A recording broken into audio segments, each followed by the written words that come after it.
Mga kapuso, dalawa po ang patay sa nangyaring sunog sa Barangay Singkamas sa Makati. Sa ngayon, under control na ang sunog. Sa detalye, may report si Haji Rieta. Haji.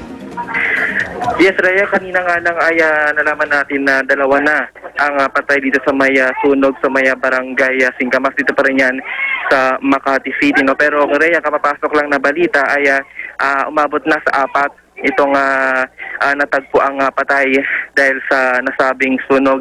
At kanina nga ay nakausap natin yung asawa ng biktimang babae na namatay o nasunog at ayon nga sa kanya ay lubha silang nalulungkot. Samantala ay far under control na nga itong nangyaring sunog dito sa barangay dito pa rin yan sa Makati City area.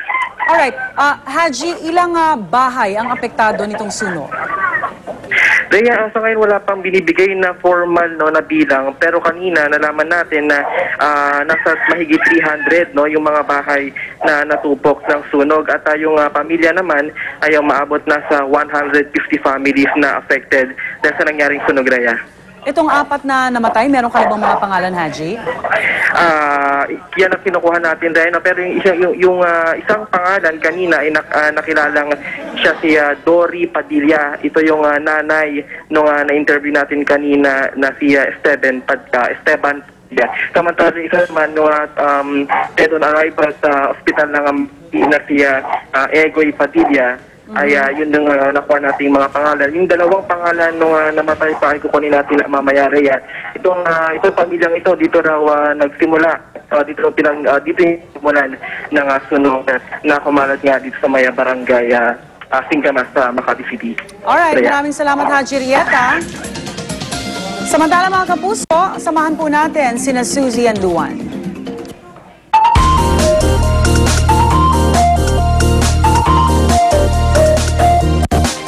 Ano na naman ito?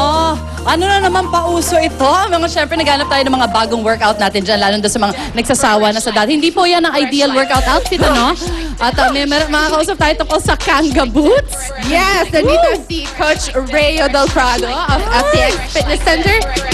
Coach Rayo, Ano ba lang to? titigil mo na ako, parang hindi na ako makapagsalita. Fitness trainer ng FTX Gym. Actually, hindi ako makatigil kasi first time ko kasi, mas kinakabahan ako pag nakatigil.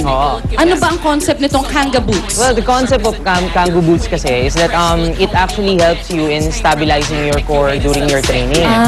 So habang tumatakbo ka, na-engage mo yung core mo. Ito, core, itong tiyan, ano? Yeah, yung tiyan. Tapos, nakakatulong din to para mag-reduce ng impact dun sa landing mo sa floor. Yun!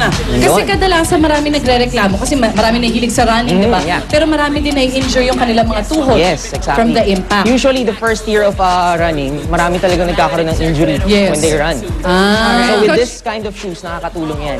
Oo, kasi may taga-sabi. Gaano karaming calories ang nababurn ng ganito, Ito, mga naka 2,000 na daw tayo nito.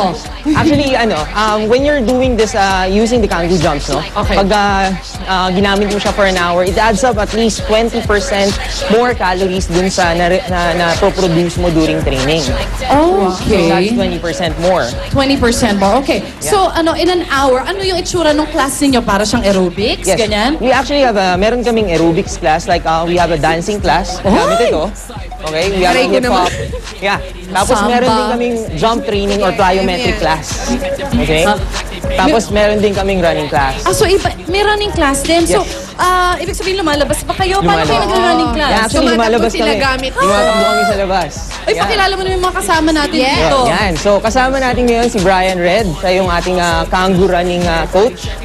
Tapos si Pam, she's our Kangoo dance coach. Oh, I bet! That's Sounds good. That's good. Yeah. Pero Yan. Rayo, magkano yung ganitong equipment? Ito nasa mga 14,500 ito. It's like buying dalawang shoes na pang running. Na Pero matagal pang-running. mo magagamit. Alright, pero if we go to your gym, we can't rent or borrow? Yes, you can rent. You can rent muna. Okay, paunti-unti. Until kung nagustuhan nyo talaga yung workout, mag-invest na kayo. Yun. Wow, pasikat na si Luan. May pagilid-gilid na. Ayan po, Exercise ayan, na. madali yan. Patuloy kami naghahanap ng mga bagong Yes. workout para sa inyo na hopefully makatulong sa inyo para like kayo maging fit and healthy. Thank you so much, guys. Thank you, guys. Thanks. Thanks. Thank you. Magbabalik pa ako ng yun. Sorry for party rocking.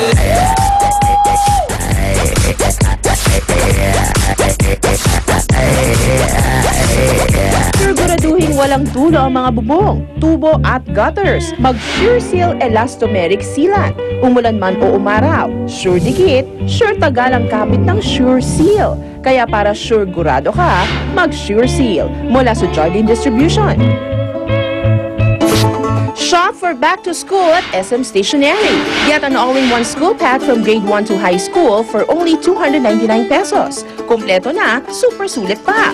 Visit SM Stationery today in all SM department stores nationwide.